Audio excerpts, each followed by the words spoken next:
There's a lot of people who like to sit around the campfire at night when it's dark and there's all of those funny sounds, the crickets and the tree frogs and the wind, those sounds that we can't quite see what they're coming from. And that's when people like to tell scary stories. I don't like scary stories.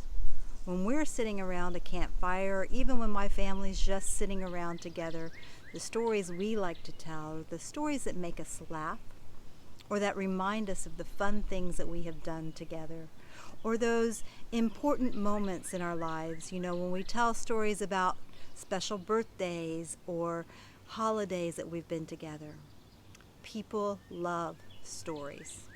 That's why we have books and we have movies. Those are all ways to tell stories. But do you know who the very best storyteller of all was? It was Jesus. Jesus loved telling stories. And oftentimes he would tell stories about faith and about God and about how we should live our lives. And these things called parables. Stories that had a story hidden inside that had deeper meaning. Well, we're going to hear a story today. It's not a parable, but it's a really important story.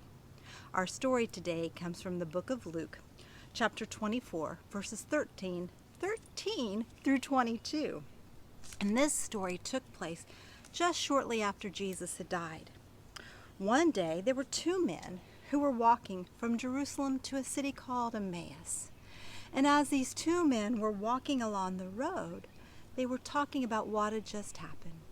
They were talking about Jesus' life and his crucifixion, and they were sad. And as these two men were walking, a third man came and joined them. And when this third man came and joined them, they didn't recognize him. But this third man, he started talking about Jesus. He started talking about why Jesus had come and what Jesus had meant when he said those things, kind of explaining everything. But the two men, they still didn't know who it was. When they got to Emmaus, these men asked the third gentleman to come in and have dinner with them.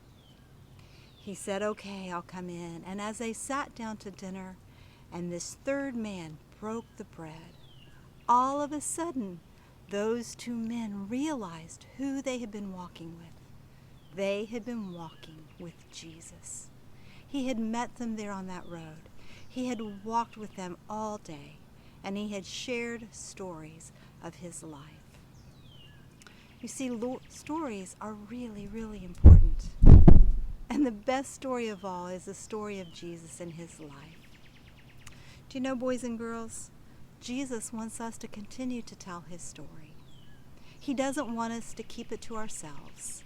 He wants us to tell people about how he has come into our lives, about the things he has done to help us and how he loves us and how he cares about us.